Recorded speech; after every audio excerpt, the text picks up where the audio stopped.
Durante la época de la conquista, entre los indígenas surgió un líder, Atlacat. Fue el principal opositor contra los invasores españoles que intentaban apoderarse de la cultura y de las tierras de El Salvador, comandados por Pedro de Alvarado. En honor al cacique, descansa firmemente un monumento en la entrada del municipio de Antiguo Cuscatlán, en La Libertad. Buscaba plasmar en ella el poder y la fuerza de aquellos indígenas que un día lucharon por defender sus tierras. En las montañas de lo que hoy es el país El Salvador, la historia no oficial cuenta la leyenda de Atlacat, aquel valiente cacique pipil que enfrentó con bravura a los conquistadores españoles en 1524.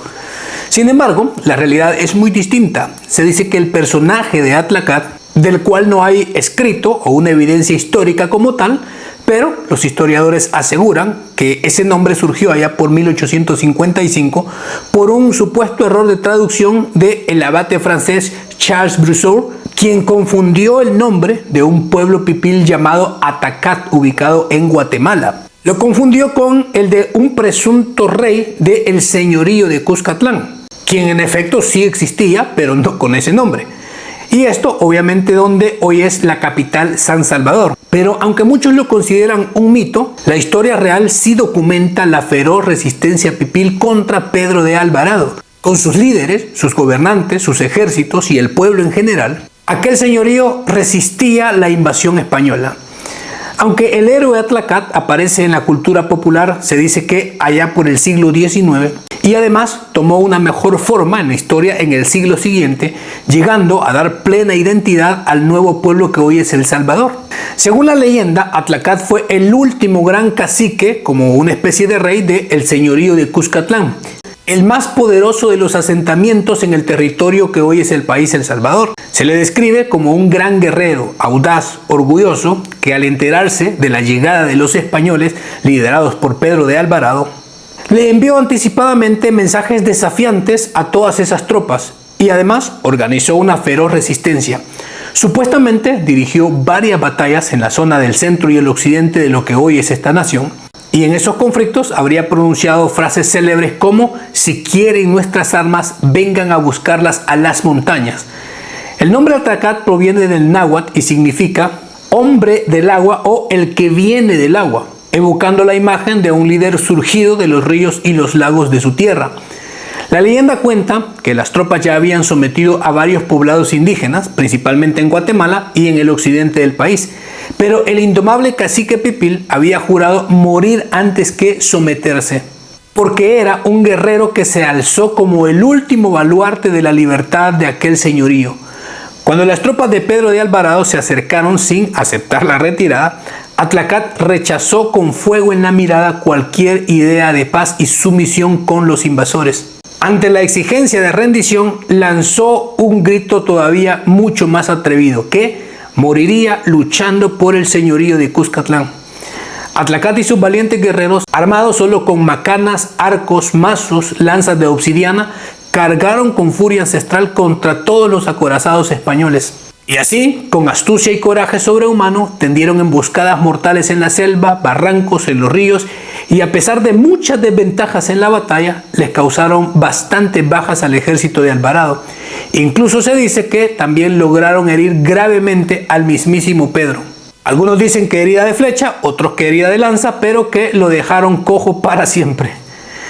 Aunque superados en hierro y pólvora, los guerreros jaguar de Atlacat jamás se doblegaron. Lucharon dispuestos a caer en la batalla hasta retirarse a las montañas, donde todavía seguían resistiendo y continuaron luchando. Elegían ese lugar porque lo conocían mucho mejor en aquellos bosques y les representaba una ligera ventaja para poder crear emboscadas. Luego de un largo tiempo de resistencia feroz, el indomable Atlacat enfrentó su destino final. Acorralado por las fuerzas españolas en las montañas de Cuscatlán y negándose a entregar su libertad o la de su pueblo, el gran cacique pipil eligió la muerte con la misma dignidad con la que había vivido. Según la leyenda más poderosa que aún corre entre la voz popular salvadoreña, Atlacat se lanzó desde la lucha final, sabiendo que seguramente esa era su última batalla. Pero no había otro camino, la sumisión no era una opción. Con el grito de guerra en los labios, prefiriendo jugarse la vida hasta perderla, antes que arrodillarse ante aquellos conquistadores. De esta forma, el hombre del agua regresó al corazón ardiente de su tierra, convirtiéndose de esta manera en inmortal en la historia. Su cuerpo, dicen que nunca fue encontrado, cayó en la batalla defendiendo el último imperio de Cuscatlán. Y con aquella caída y la de su ejército, Pedro de Alvarado progresivamente fue tomando el control de los poblados y de su gente. Aunque el señorío de Cuscatlán cayó bajo el dominio español, el espíritu de Atlacat no se extinguió. Desde el mismo instante en que las últimas resistencias pipiles fueron sometidas, la memoria de aquel guerrero indomable que prefirió la muerte a la esclavitud se transmitió de generación en generación como un fuego secreto guardado desde las montañas. Aquel rechazo visceral a la colonización, aquel grito de libertad que resonó en las batallas y en las cumbres volcánicas nunca fue olvidado. Siglos después, ese mismo sentimiento de rebeldía ancestral sería retomado por criollos, mestizos e indígenas que, aunque ya formaban parte de un nuevo pueblo, seguían llevando en la sangre el rechazo a la opresión extranjera. Así, el eco de Atlacat resonaría nuevamente en las luchas de independencia de 1811 hasta 1821, recordando a todos que Cuscatlán, aunque conquistado, jamás se había rendido del todo. Y aunque muchos apelan a que la figura de Atlacat carece de un sustento en documentos de la época y sea considerado un mito, una leyenda construida muchos años después, es indudable que el alma de su historia es profundamente real. La lucha encarnizada, la determinación feroz y el sacrificio supremo de ofrendar la vida antes que arrodillarse al enemigo, la lucha por la libertad, fueron absolutamente ciertos. Existieron caciques pipiles de carne y hueso, cuyos nombres verdaderos se perdieron en el olvido, que lideraron con valentía la resistencia contra los invasores. Con el paso del tiempo, todas esas hazañas, batallas y gestos de rebeldía se fundieron en una sola voz, en un solo símbolo, Atlacat. Así, un hombre que quizá nunca se llamó de esa manera, pero se convirtió en el nombre eterno de la dignidad y la resistencia de todo aquel pueblo. Y luego de la independencia de 1821, la memoria de aquellos valientes no se desvaneció, aunque transmitida principalmente de voz a voz, de padres a hijos, como leyendas, en cuentos de abuelos y en las tradiciones orales de pueblos. Aquella identidad ancestral se mantuvo viva generación tras generación. La figura de Atlacat y el nombre sagrado de Cuscatlán se convirtieron en símbolos permanentes de la cultura salvadoreña. No eran solo relatos del pasado, eran el recordatorio de que un pueblo, aunque conquistado, nunca había aceptado la derrota ni la sumisión. Así Atlacat pasó de ser un posible mito a convertirse en uno de los héroes más recordados, reconocidos en la identidad nacional. Con el paso de los siglos, la figura del indio Atlacat ha calado tan profundamente en el alma salvadoreña que traspasó los límites de la leyenda para convertirse en el símbolo vivo de valentía y resistencia. Y tan grande es su arraigo que durante la Guerra Civil la Fuerza Armada nombró al Batallón Atlacat su unidad de élite más temida y respetada. Su legado también se levanta en piedra, monumentos en su honor, se encuentra en varios puntos del país, siendo el más emblemático el que permanece en Antiguo Cuscatlán, precisamente en la tierra donde se libraron las batallas legendarias. Ahí, con la mirada hacia las montañas que una vez lo cobijaron, Atlacat sigue recordando a las nuevas generaciones el coraje de aquellos que prefirieron morir de pie antes que vivir de rodillas. Es por esta razón que esas tierras llevan con orgullo el nombre de Antiguo Cuscatlán, porque ahí, en esas mismas colinas y valles, se levantaba la antigua capital del señorío de Cuscatlán, el corazón político y espiritual de aquel pueblo.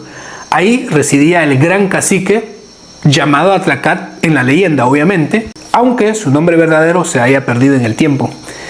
Desde ese suelo sagrado dirigió la resistencia, tomó las decisiones más difíciles y vio por última vez el horizonte antes de retirarse a las montañas. Hoy, Antiguo Cuscatlán no es solo un municipio, también un departamento lleva ese nombre. Y además, esta historia es el testigo silencioso de aquella era de gloria y coraje, el lugar donde la historia de un pueblo libre comenzó a escribirse con sangre y dignidad. Y aunque el nombre Atlacat puede ser inexacto y los eventos no hayan ocurrido exactamente como cuenta la leyenda popular, la esencia de lo que sucedió es absolutamente real. Detrás del mito hay carne, sangre, coraje, sacrificio, batallas. Atlacat se ha convertido en el símbolo poderoso y conciso de toda una resistencia indígena que nunca se rindió. Más que un hombre, es el resumen vivo del espíritu indomable de un pueblo que, a pesar de la conquista, seguía latiendo con orgullo en la memoria y el corazón de un pueblo, y lo hace hasta la actualidad, ahora en un país llamado El Salvador. Y esto es un resumen de lo que muchos conocen sobre Atlacat. Como le explicaba, posiblemente no se llamaba de esa manera y los eventos han sido acomodados, pero la lucha es histórica y real de lo que ocurrió. Pero la conclusión es suya, déjenlo en los comentarios. Muchas gracias por apoyar siempre el contenido, por llegar hasta el final. Cuídense mucho, nos vemos. Hasta luego.